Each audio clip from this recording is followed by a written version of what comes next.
Hachette Éducation vous présente les podcasts Vocation Auteur. La parole est donnée à nos enseignants auteurs, tous les hommes et les femmes qui sont derrière nos créations éditoriales. Ils vous racontent leur parcours, vous parlent de leurs pratiques et du sens qu'ils donnent à leurs projets éditoriaux. Comprendre qui ils sont pour comprendre ce qu'ils font. Aujourd'hui, je vous présente Isabelle Arbonnier-Valder. Isabelle est professeure documentaliste au collège René Cassin à Los en Goële, dans le Pas-de-Calais.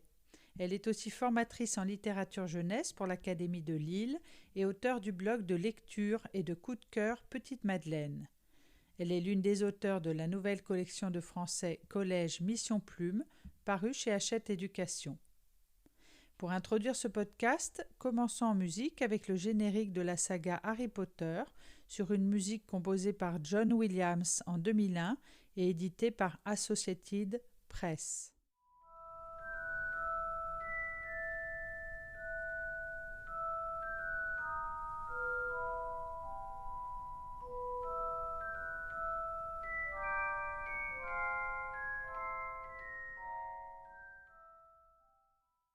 Bonjour Isabelle. Bonjour. Alors, nous venons d'écouter Edwige Stem, le générique du premier film d'Harry Potter. Pourquoi as-tu choisi cet extrait ? Alors, j'imagine qu'il y a beaucoup d'auditeurs et d'auditrices qui l'auront peut-être reconnu. Et en fait, cet extrait, pour moi, c'est symbolique. C'est à la fois personnel et professionnel. C'est personnel parce qu'en fait, j'étais une lectrice d'Harry Potter. J'étais une lectrice quand j'étais grande ado, jeune adulte. Donc, ça m'a accompagnée, en fait. Ça fait partie de mes livres piliers. Voilà, je le lisais même en anglais. Je me suis même mis à améliorer mon anglais pour pouvoir le lire. Quand ça sortait plus vite en anglais qu'en français. Donc c'est vraiment, c'est un souvenir personnel.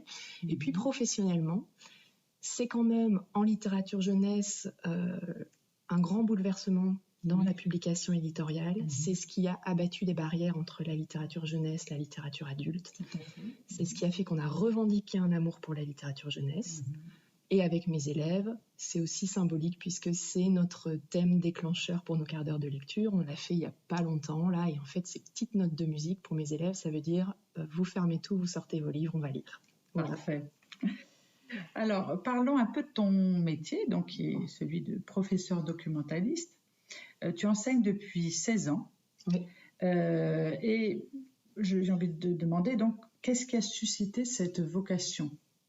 Alors, la vocation d'enseignant, en fait, il faut savoir que je viens d'une famille d'enseignants, mais j'ai un peu lutté au départ. Et puis, finalement, je m'y suis retrouvée. Mais c'est le livre, en fait, qui m'a amenée à ce métier. J'ai une formation littéraire, j'ai préparé l'agrégation de lettres aussi.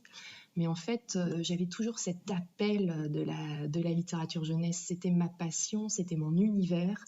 J'avais envie d'en faire mon métier, j'avais envie de transmettre, j'avais envie de faire ressentir les mêmes émotions que celles que moi je ressentais, de toucher du doigt en fait le même émerveillement.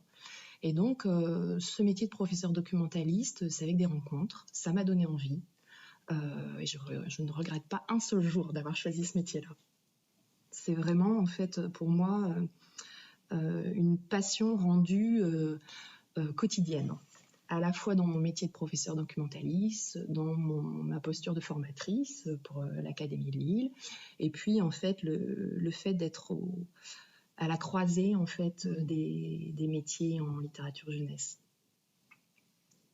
Alors quelle pédagogie mets-tu en place dans ton centre de documentation avec tes élèves pour leur donner l'envie de lire ? Alors je vais dire la pédagogie, ça n'existe pas. La pédagogie de la porte ouverte. Je laisse toujours, en fait, je me dis, il faut rendre possible. Laisser la porte ouverte et en ce moment, par exemple, tu vois, la fréquentation de mon CDI est thermofluctuante. Ça veut dire que s'il fait froid dehors, s'il pleut dehors, j'ai plus d'élèves.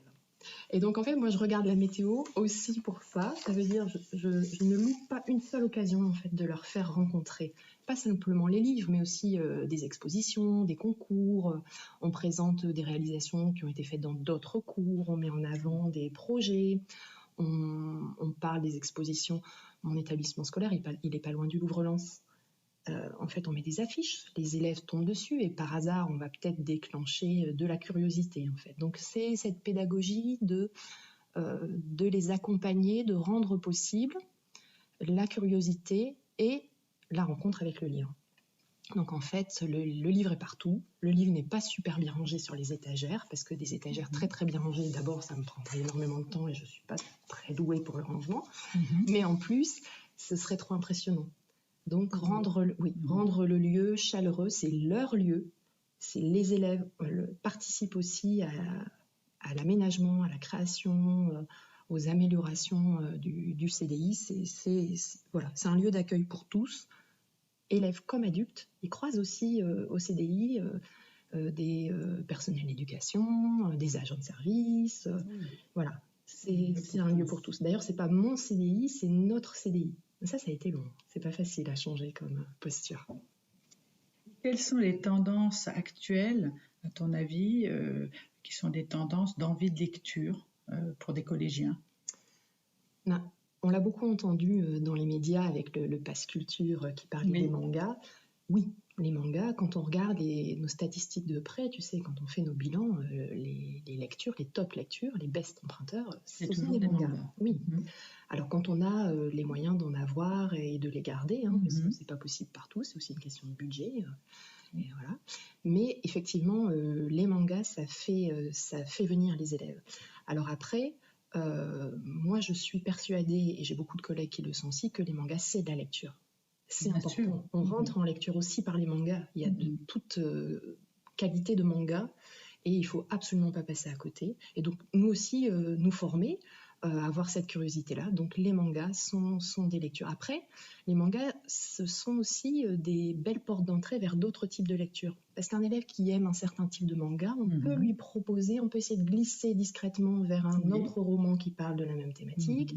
On peut essayer de lui proposer une version novélisée du manga, et les éditeurs savent très bien, donc ils produisent, on a de quoi faire, voilà.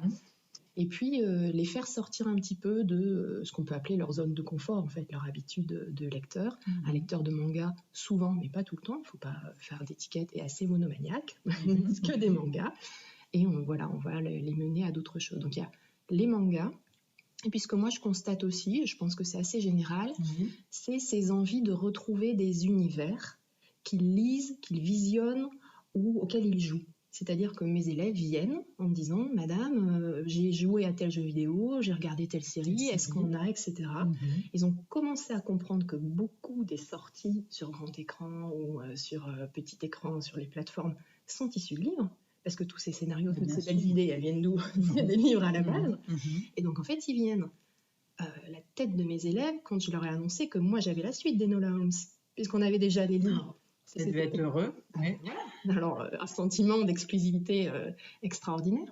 Donc, il y a ça aussi, suivre leur goût en matière d'émotion. Oui. C'est le plurimédia. C'est ce qu'on appelle le plurimédia. Oui, voilà. Quand il y a eu le succès d'Arsène Lupin, les bibliothécaires, les professeurs documentalistes de France ont tous ressorti nos vieilles éditions. Ils sont sortis sur les banques de prêt. En fait, on ne passe pas à côté de ça. On accompagne, on suit. Donc, du coup, on reste jeune éternellement, puisqu'on continue à savoir ce que les élèves aiment. C'est super. Et on découvre plein de choses. Moi, mes élèves me font découvrir énormément de choses. Voilà. Donc, voilà un petit peu pour les tendances. Et souvent, quand on n'arrive pas à entrer, quand on n'arrive pas à trouver des choses qui leur plaisent en littérature, on leur demande qu'est-ce que tu recherches quand tu vois un film, qu'est-ce que tu aimes ressentir comme émotion. Je vais essayer de retrouver les mêmes émotions ou les mêmes thématiques dans les lectures que je vais te proposer. Bien sûr. Ça, c'est une des portes possibles. D'accord. Donc, tu es l'une des auteurs de la nouvelle collection de français Mission Plume, parue chez Hachette.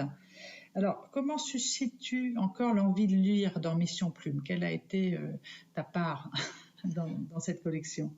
Alors, dans l'équipe des auteurs et autrices de Mission Plume, parce qu'on est assez nombreux, et ça, c'est assez chouette, moi, j'ai participé, par exemple, aux ateliers de rentrée. Alors, les ateliers de rentrée sont en début de manuel et ça peut servir de déclencheur en début d'année scolaire. On a fabriqué des ateliers autour de la découverte du portrait de lecteur, en fait. Quel lecteur, quelle lectrice je suis. Et en fait, cet atelier-là, il est extraordinaire parce que ça peut, bien sûr, les collègues adaptent en fonction de leurs élèves, leurs moyens, leurs besoins, leur établissement. Chacun fait avec son terrain. Mais en fait, l'idée, c'est de faire comprendre à tous les élèves que si ils sont lecteurs. Parce que si tu leur poses la question, Mhm. ils vont dire non, moi je ne lis pas, ça ne m'intéresse pas, je passe à autre chose. En fait, si tu es un lecteur, tu es une lectrice, et ensemble, on va découvrir ce que tu es, ce que tu aimes, ce que tu pourrais découvrir, comment tu vas progresser, comment ça va évoluer. À la fin d'année, tu verras, tu n'auras pas la même posture en tant que lecteur-lectrice. C'est ce que j'appelle, moi, le parcours de lecteur, et qu'on essaye de construire avec une progression aussi, de la 6e à la 3e, tu vois. Et en fait, l'objectif, bon, c'est pas le monde des bisounours, mais on essaye de s'en rapprocher, c'est qu'en sortant du collège, chacune puisse se connaître en tant que lecteur. Voilà ce que j'aime, voilà ce que j'aime pas, et j'ai essayé. Au moins. J'ai essayé au moins. Et leur dire à tous et à toutes, c'est comme pour la nourriture. Les livres, tu peux pas dire que tu n'aimes pas si tu n'as pas goûté. Tout à fait. Et tu auras le droit ensuite, si tu as testé un roman de science-fiction et que tu as vraiment essayé, de nous dire pourquoi tu n'as pas aimé. C'est toujours aussi intéressant d'expliquer les raisons d'une lecture qui n'a pas été appréciée, tout autant qu'une lecture qu'on a aimée. Mais si tu n'as pas essayé, tu ne peux pas savoir. D'accord. Donc en fait, et moi la première, je leur dis à mes élèves, moi par exemple, je n'aime pas trop les romans policiers. C'est pas mon kiff. Mais j'essaye. Et d'ailleurs, régulièrement, je suis surprise. Donc je sors aussi de ma zone de confort. Donc les élèves, c'est pareil, dans le programme, en français, dans ce qu'on doit leur transmettre au collège. On les accompagne face aux lectures résistantes, mais aussi face à tous les genres. Et l'objectif, c'est tu as essayé, tu te connais, tu comprends, tu as réfléchi, voilà, tu as réfléchi à ton rapport à la lecture, ton rapport à l'objet livre aussi. Parce que le rapport à l'objet livre, parfois ça se déconstruit en fait.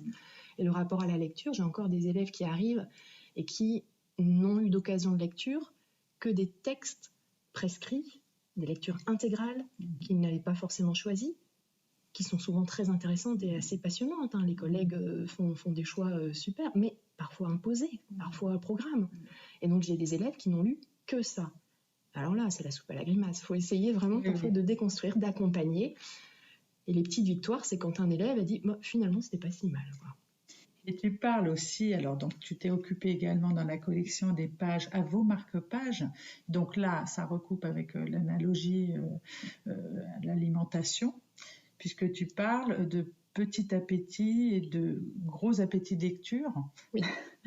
Alors. Non, est-ce qu'on ressent du coup que je suis une gourmande, peut-être Oui. Mais ça parle bien. Oui. En fait, on voulait surtout éviter de coller des étiquettes petit lecteur, grand lecteur. Tout à fait, oui. Parce qu'un élève à qui on donne une étiquette petit lecteur, d'abord, ce ne sont pas du tout encouragés à essayer.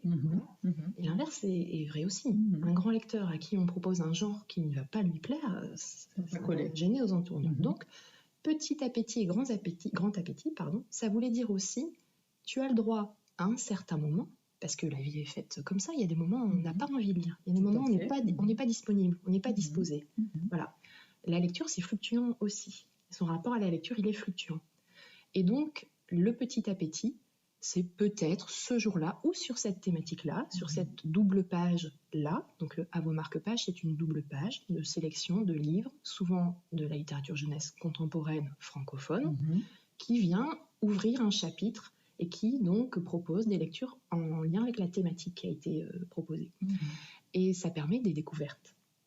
Et en fait, peut-être que sur ce thème-là, il n'y aura pas forcément d'atome crochu. Et au chapitre suivant, l'élève aura plus envie. Donc on laisse ouvert en fait. On laisse ouvert. Donc ça, c'est la phrase qui revient le plus souvent. Oui. La liberté d'ouverture.